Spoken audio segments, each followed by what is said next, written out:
Hey everyone, welcome. Get comfortable, and let's get into tonight's Reddit stories. Imagine going on vacation with your ex. You both agree you'll split everything, and before you've even boarded your flight home, they're already chasing you for money. Then they throw in a snarky comment that completely changes how you decide to settle the bill. Would you still be generous?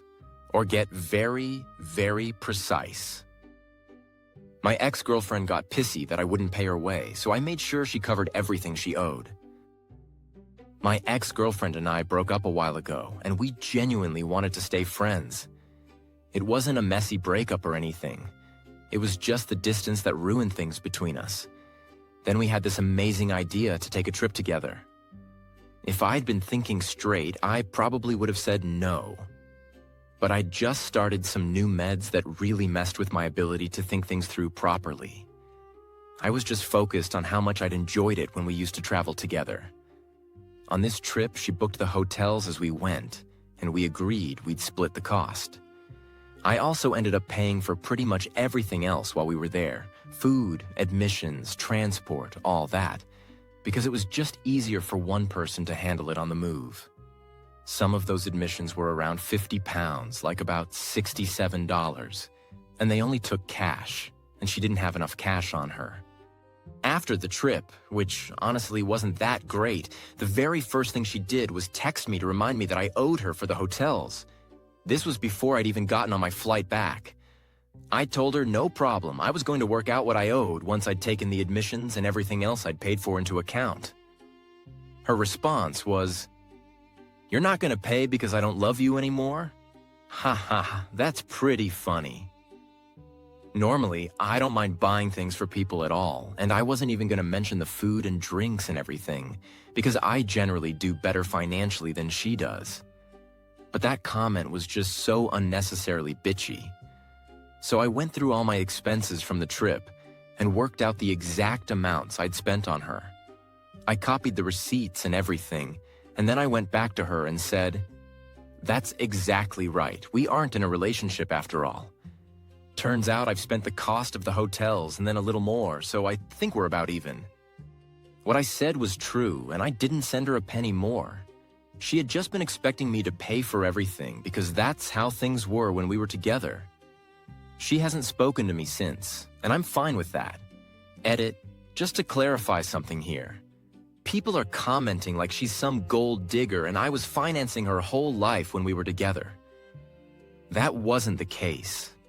We were just two people in a regular relationship, and I'd treat her to things now and then like any decent partner would.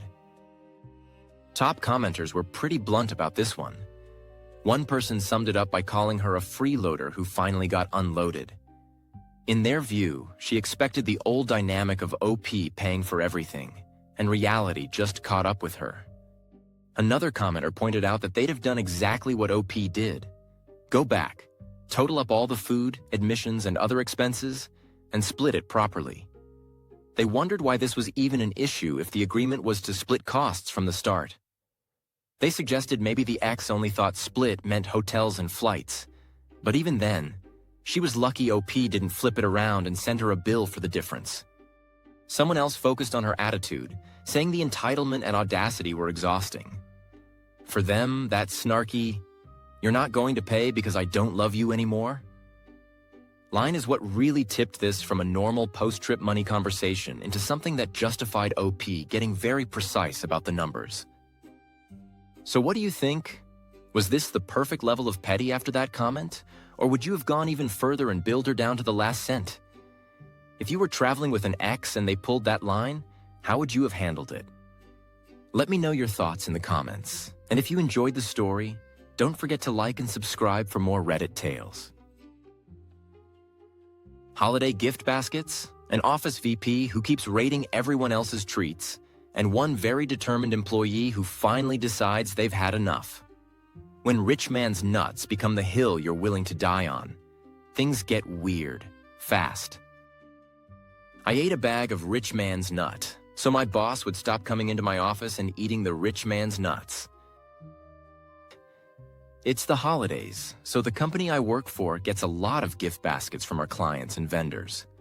I work in a department that, because of the kind of work we do, we rarely get gifts or treats unless one of the other departments decides to share theirs with us. Thankfully this time, someone did share a couple of baskets with us. Nuts, candies, crackers, all that stuff. The VP has been coming into our office almost every day to pick through our gift baskets. He doesn't do this with any of the other departments, and I've seen him get a couple of baskets himself and never share them. We had an unopened basket sitting there, and he came in, opened it up, went straight for the most expensive item, a bag of pistachios, and tore it open, helping himself to our pistachios. Then he said, "I love the rich man's nut." This man makes 5 times what I do. When the opportunity came for him to fight for raises for us, he didn't. And now he's coming into our office, stealing our gifts and eating our rich man nuts. This cannot continue. So I decided I'm gonna eat every single pistachio. I don't even really like pistachios or nuts, but I'm not going to let him come in here and steal my rich man nut. I'm going to eat them all myself and enjoy every single last minute of it. I have eaten 4 sleeves of nuts. The basket is now empty. My body doesn't feel good, but my pride is intact, knowing that I am full of rich man nut, while he cannot take any more. The top commenter points out that, yeah, OP could have taken the pistachios to someone who actually enjoys them instead of suffering through 4 sleeves. But they still fully approve of the petty revenge because the VP's behavior comes off as selfish and jerkish. Another commenter zeroes in on OP's final line and just repeats it back in disbelief. "You are full of rich man's nut?" Really leaning into how unintentionally hilarious that phrasing is. And someone else adds a life pro tip level joke.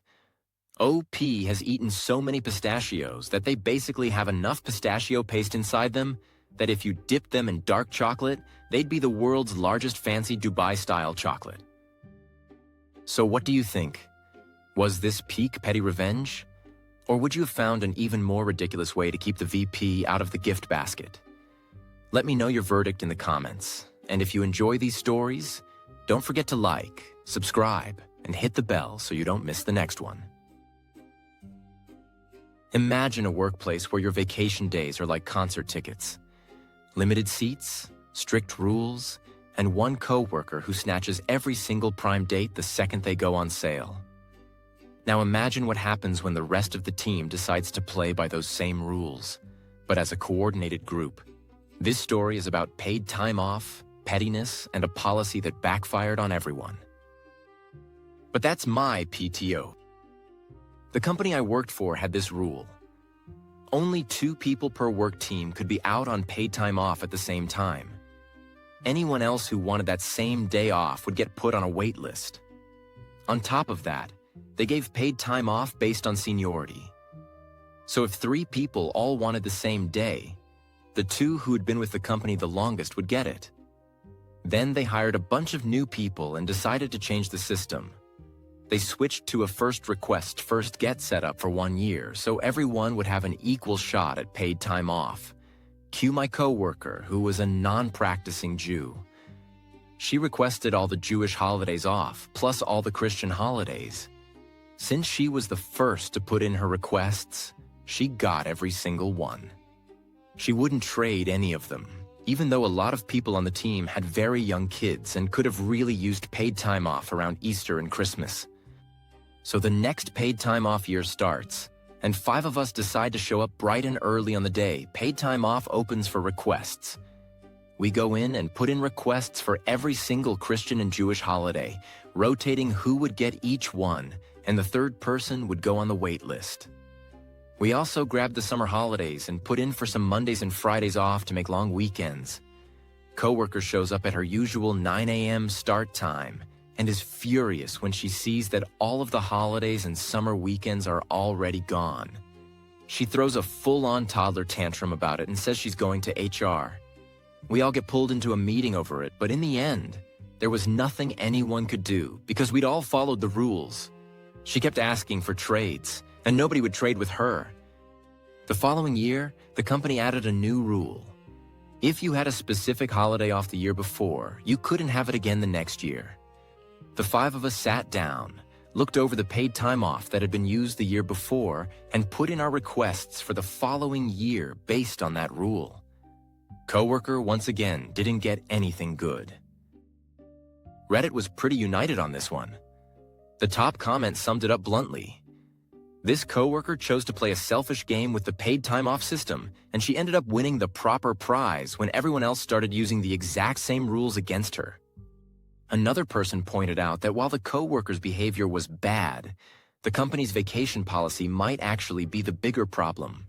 Limiting days like that and bouncing between seniority and first come first served created a system that almost encouraged this kind of hoarding and drama. And a lot of people absolutely loved the way the rest of the team coordinated.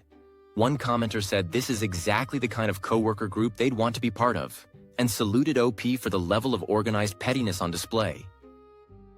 So what do you think? Was this a masterclass in coordinated petty revenge? Or one of those situations where the system itself deserved to get played?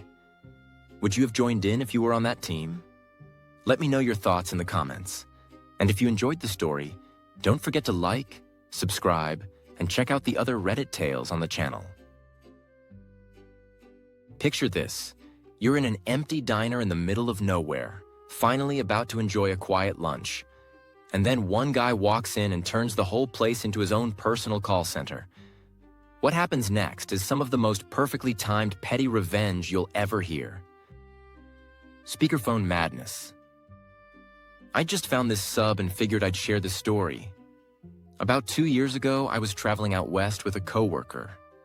Around lunchtime, we stopped at a Denny's and the place was completely empty. Middle of nowhere, Utah. The waitress told us we could sit wherever we wanted, so we picked a corner booth by a window. She takes our drink orders, and within a minute, this guy walks into the empty restaurant, sits in the booth right next to us, and starts screaming into his phone, on speaker.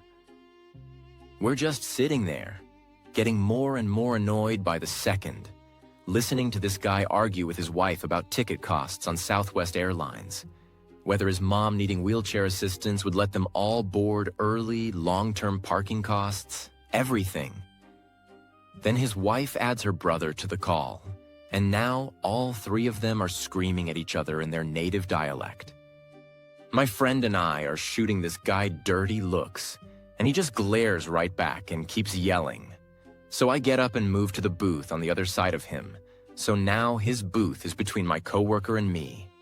Then I call my coworker. He gets it immediately, puts me on speaker, I put him on speaker, and we start shouting at each other. I don't care what time it is, I'm having French toast. I hope they do the thing where they give you the extra milkshake in the metal cup. The waitress comes over to our table and instantly understands what we're doing. The random guy and his family are getting all worked up, and we can hear him yelling even louder into his phone, one hand clamped over his ear.